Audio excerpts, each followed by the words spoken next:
Yakuta chegou para ser um dos melhores animes da atualidade, mas seu mangá não fica nem um pouco para trás. Após aquele maravilhoso capítulo 3, temos a continuação do nosso resumo completo de Yakuta, capítulo 94 até o capítulo 97, só para vocês. Nesses capítulos, vemos o quão poderoso Rudo está ficando, mas mais uma vez, os vândalos surgem para atrapalhar os planos dos nossos protagonistas. Mas antes, é claro, não se esquece de se inscrever nesse canal maravilhoso, largar aquela dedada reciclada no botão do like me ajuda bastante. Sem mais enrolação, vamos direto pro conteúdo, que esse mangá está cada vez melhor. Esse capítulo começa com o nosso queridíssimo Rudo completamente chocado ao ver que o gordinho que repassa informações para tudo e todo mundo pulou em direção ao mais absoluto nada, se jogando num prédio somente porque Rudo pediu a informação da onde diabos fica o criador dos Shockers. Mas, como eu disse pra vocês, não acontece absolutamente nada com a Thaís Carla. Assim que nos damos conta, o personagem está parado de frente para uma gigantesca avenida. E você já sabe, né? Enjin capta automaticamente o que o gorducho está pensando em diz. Ah não,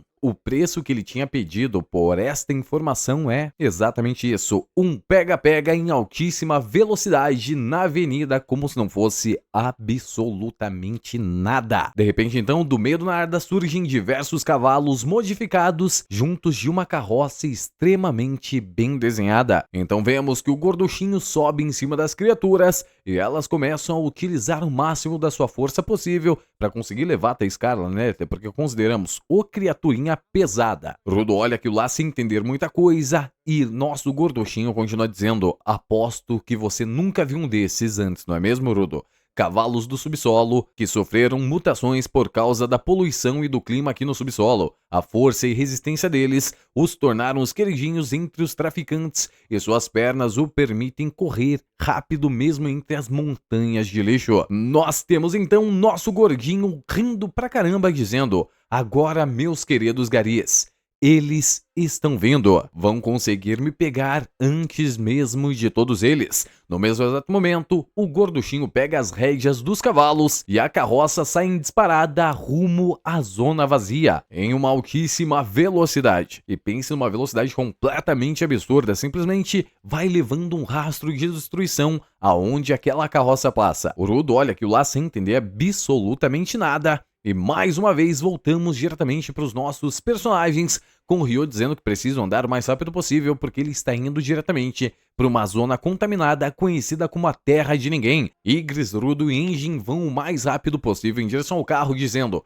gordo desgraçado, ele tá tirando uma com a nossa cara mesmo. Enquanto isso, é claro, Rudo capta as mensagens e pergunta: ele disse, eles estão vindo, quem diabos são eles? O que diabos são essas pessoas? Enjin dá só uma olhadinha pro Gris e Gris apenas diz: tá na hora de pegar firme no volante. No mesmo exato momento que ele diz isso, a cena corta para um local pacato, a avenida completamente limpa, sem nenhum resquício de sujeira. No mesmo exato momento, Gris arromba a parede, batendo com o carro diretamente nela, e começa a perseguir todo mundo em altíssima velocidade no seu modo demolidor. E é claro, né, Enjin, que adora andar o mais rápido, consegue, se diverte muito com isso. Todos ficam extremamente surpresos ao ver a velocidade que Gris está dirigindo o carro, e sua assistente diz que não tinha ideia que ele conseguiria dirigir deste jeito, mas agora, finalmente, graças a isso, vão conseguir pegar o maldito gorduchinho das informações. Enquanto, é claro, nosso queridíssimo ex-vândalo Fu está quase tendo uma parada cardíaca. A cena corta mais uma vez para Enjin e ele diz: peraí, não tenho tanta certeza assim. Ele olha mais ao longe e uma única criatura, uma espécie de guepardo modificado, começa a se aproximar do veículo. Rudo olha para trás e essa única criatura começa a se multiplicar instantaneamente. O que antes era um se torna um número incontáveis de bestas mosqueadas perseguidoras, indo atrás, é claro, de todos os nossos protagonistas. Fu percebe as bestas mosqueadas, olha em direção a elas, extremamente chocado, dizendo que aquelas criaturas são extremamente ágeis e que vão acabar pegando todos eles. Nós temos então um anúncio vindo de todo o carro. Atenção, pessoal, estamos entrando na zona contaminada. Por isso, pela segurança de todos, pedirei que coloquem suas máscaras, por favor. E eu quero também mais uma única coisa. Enjin diz isso enquanto vai se encaminhando para fora do carro em movimento. Eu quero que se inclinem para fora do carro, para que todos possamos protegê-lo juntos. Fu olha aquilo, fica completamente confuso e temos Engin e todos os garis se mobilizando pro teto do carro. Sei que estamos em alta velocidade, mas tá na hora da limpeza. E você já sabe, né? Porradaria vai acontecer nesse exato momento. Todas as bestas mosqueadas continuam perseguindo todos os nossos personagens, inclusive, é claro, tá Scarla, corretor de informações. Enquanto ele corre com a sua carrocinha em alta velocidade, ele diz: por favor, se afastem. Eu não sou um giver, sabia? Ele então olha para trás e, em uma cara de extrema surpresa, percebe que mesmo que em altíssima velocidade, todos os garis, os limpadores, estão exterminando todas as bestas mosqueadas o mais rápido que conseguem, e eles apenas dizem: vejo que afinal de contas não é só um título. A gente nota nosso queridíssimo Engin preparando seu guarda-chuva e com uma única lambrada desmonta diversas bestas mosqueadas. Não é mesmo, meus queridos gari? O corretor de informações continua analisando cada uma das habilidades de todas as pessoas. O trajeto vai se aumentando e nossos personagens continuam derrotando o máximo que cada um deles consegue, até que uma das bestas mosqueadas se aproxima dos pneus do carro, se preparando para abocanhar e fazer com certeza o carro acabar capotando. Assim que ele está prestes a meter os dentes no pneu do carro, Ryo, utilizando sua tesoura, perfura a criatura completamente. Ela olha atentamente para aquilo como se estivesse paralisada no tempo.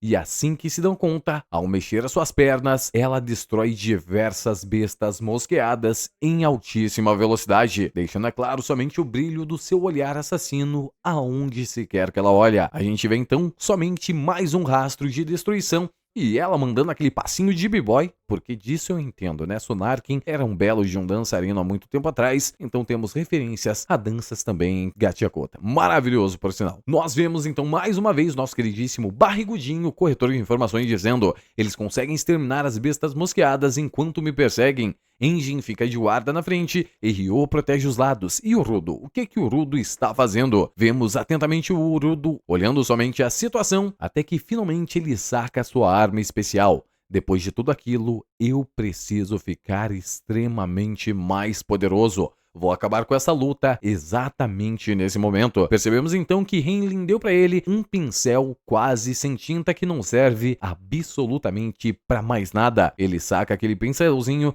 e, espremendo ele, incorporando a sua energia, simplesmente gotículas de tinta saem se espalhando por todo o caminho. Rudo demonstra uma expressão extremamente séria e, num único instante, assim que todas as bestas mosqueadas se aproximam das marcas de tinta, uma enorme camada de espinhos surge do chão, destruindo praticamente todas as criaturas. E Rudo olha aquilo atentamente, se questionando: como diabos fiquei tão poderoso desse jeito? O corretor de informações, ainda vendo aquela cena, diz: eu não imaginava que a precisão dos poderes dele é bem maior do que eu fiquei sabendo. Ele espremeu apenas um pouquinho de tinta que ainda tinha no pincel e transformou em uma armadilha de espinhos. Já dentro do carro, Folo está conversando com Gris e diz: sabe, essa não é a primeira vez que notei, mas não é justo o quão fácil seja pro Rudo utilizar esses poderzões. Entendo você, Folo, mas acontece que ele é o protagonista dessa obra, né? É normal ele ser extremamente poderoso. Sonarkin, por que o Folo e o Gris não têm poderes?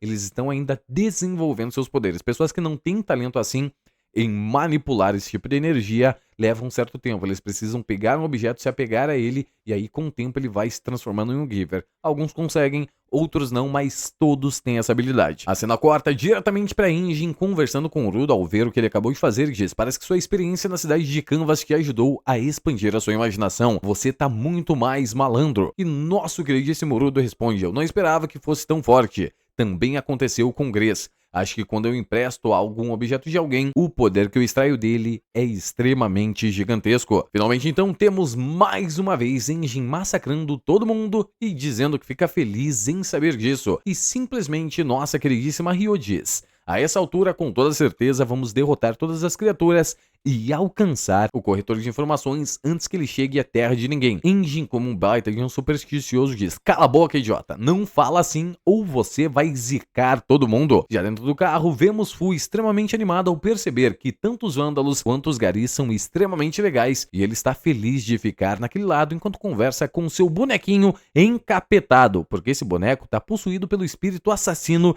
de Chuck, o boneco assassino do mundo dos animes. Não muito longe de lá, já chegando próximo a uma bifurcação, vemos um carrinho que lembra a gente muito da Corrida Maluca, um dos melhores desenhos da minha infância, com toda certeza. Fu então olha atentamente para a estrada e vê um rosto um tanto quanto familiar, mas ainda na tranquilidade. Ao olhar pro lado, percebe ninguém mais, ninguém menos que Zodil Typhon, o líder dos vândalos, encarando ele diretamente. A cena corta já pro teto de cima do carro, onde nosso queridíssimo Zodil está, e ninguém mais, ninguém menos que Jabbar aparece dizendo: oiê, eu odeio esse personagem. De repente, então, nosso queridíssimo Rudo e os garis analisam a situação e Rudo diz: espera aí, mais o que é isso? Mais o que é isso? Mais o que é isso? Mais o que é isso? E Jabbar conclui: ah, cara, então quer dizer que a gente vai ter que lutar para ver quem vai ficar com o corretor de informações. Isto é maravilhoso. Zodil então responde ainda encarando Fu e diz: é o que parece. O que é isso, Fu? Meu amigo, não me diga que virou a casaca.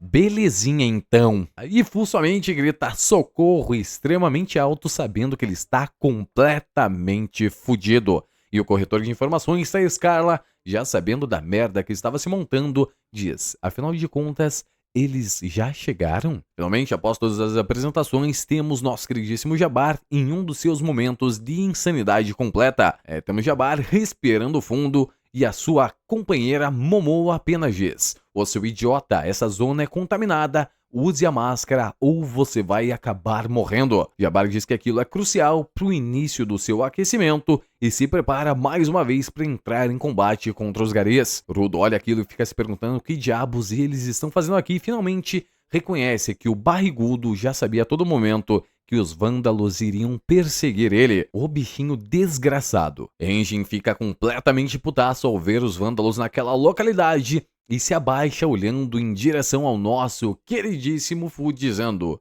você também sabia, não é mesmo, Fu? Fu fica completamente assustado ao ver a cara de tamanho terror que Enjin fez olhando em direção a ele e diz que não sabia de absolutamente nada, que não é o que eles estão pensando. No caso, a única coisa que ele sabia é que Zodil queria descobrir quem fez os Shockers e não sabia que ele pretendia ir atrás do corretor de informações para realizar isto. Zodil olha para ele com um olhar extremamente frio enquanto ele diz isso e apenas diz: entendi então. Fu fica completamente gelado, não passa nem o Wi-Fi no nosso menino e ele continua: achei que te excluir te forçaria a aprender a ser independente, mas parece que você só aprendeu a levantar a voz para tirar o seu da reta, não é mesmo? Jabbar olha aquilo dando muita risada e surge mais um dos vândalos no mesmo exato momento, o garotinho dos portais, que aparece em qualquer momento independente de qual seja o local e a possibilidade. Zodil olha em direção a ele e diz: joga esse aí junto com os garis para todas as bestas mosqueadas. O Momoa, que está no volante, vira o carro, fazendo ele bater no veículo do nosso queridíssimo Gris, lançando Jabbar para cima de todos os garis ao mesmo tempo. Gris olha em direção ao Momoa, ela mantém uma expressão completamente fria, como se fizesse aquilo lá constantemente, e a batalha continua em altíssima velocidade. É claro, todos arranhando o carro do nosso queridíssimo Gris. Jabbar então se prepara para o combate mais uma vez, empunhando todas as suas garras, dizendo: eu finalmente cheguei. E no mesmo exato momento que ele diz isso, ele é arremessado para longe por um chute da nossa queridíssima Ryo, dizendo: bom, já que você chegou, pode ir embora também. Jabbar utiliza em altíssima velocidade suas garras, se prende nos vidros da janela fazendo um barulho completamente agoniante e olhando diretamente para Fu. Ele então volta para cima do carro e olha mais uma vez em direção a Ryo, dizendo: você é a garota do bang bang das tranças aquela vez, não é mesmo? E ela tentando disfarçar, já que o Enjin disse para ela jamais matar alguém mais uma vez, e diz: não, aquele penteado é conhecido apenas como espinha de peixe. E Jabbar continua: isso não importa o que fez comigo naquela vez.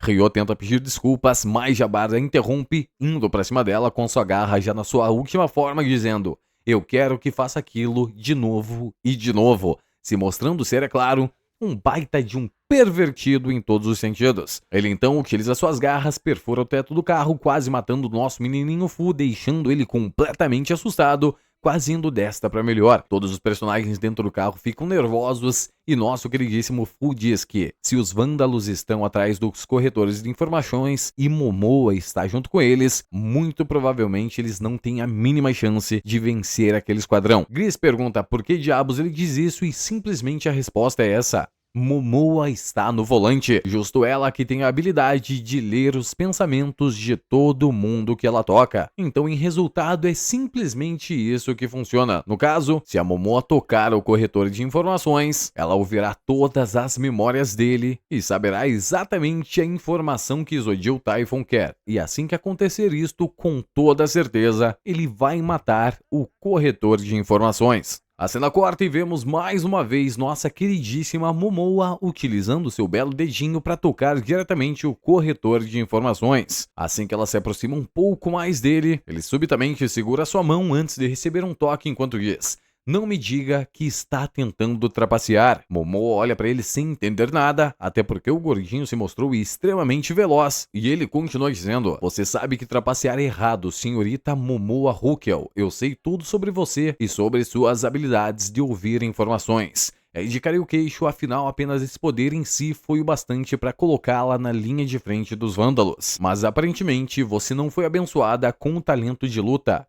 Momoa se pergunta quanto diabos esse barrigudinho sabe sobre ela, e ele continua dizendo: estou no meio de um jogo de pega-pega, apenas uma pessoa tem direito de me pegar e comprar o meu produto, e essa pessoa ninguém mais, ninguém menos que o próprio Rudo. A cena corta mais uma vez para Zodiel e ele diz: então por que você escolheu justamente uma avenida em linha reta para esse jogo? Você sabe muito bem que carros em linha retas são muito mais ágeis que esses cavalos que você está usando. Afinal de contas, você está pensando em atrair os garis diretamente para a terra de ninguém. O que você ganhará com isto? Zodiel faz essa pergunta olhando seriamente para o personagem e subitamente tem a resposta: justo você deveria saber que não é legal fuxicar. A cena corta mais uma vez para cima de carro e vemos Jabbar em uma batalha completamente frenética com ninguém mais, ninguém menos com Ryo, ambos os personagens se encarando, até que Ryo utiliza suas tesouras para bloquear alguns dos ataques de Jabbar com suas garras. Temos uma sequência com uma velocidade extrema de ambos os personagens se atacando e ambos os personagens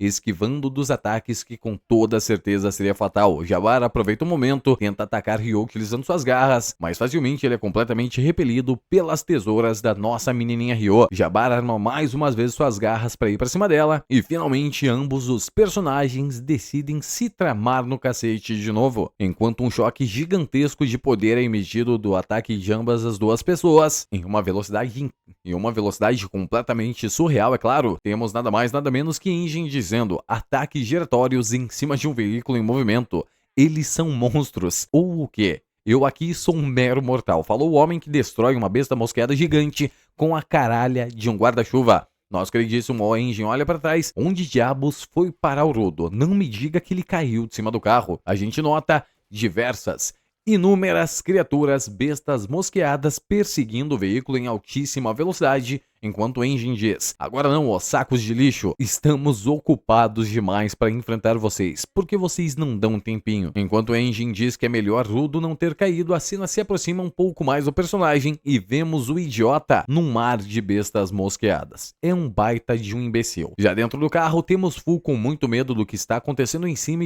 enquanto pensa que chorume, tem bestas mosqueadas por toda parte. Gris olha para frente e percebe um túnel se aproximando e diz que se eles entrarem lá a tempo, com toda certeza conseguirão diminuir o número de inimigos que estão os perseguindo. Enquanto ele fala isso, Folo está com dificuldade de enfrentar apenas uma única criatura que acabou de quebrar o vidro com seu martelinho. Enquanto todo mundo está com problemas, enquanto os personagens têm dificuldades, Fu está morrendo de medo sem saber o que vai fazer. Gris olha em direção a ele e pergunta: ô diabo, você vai me ajudar ou não vai?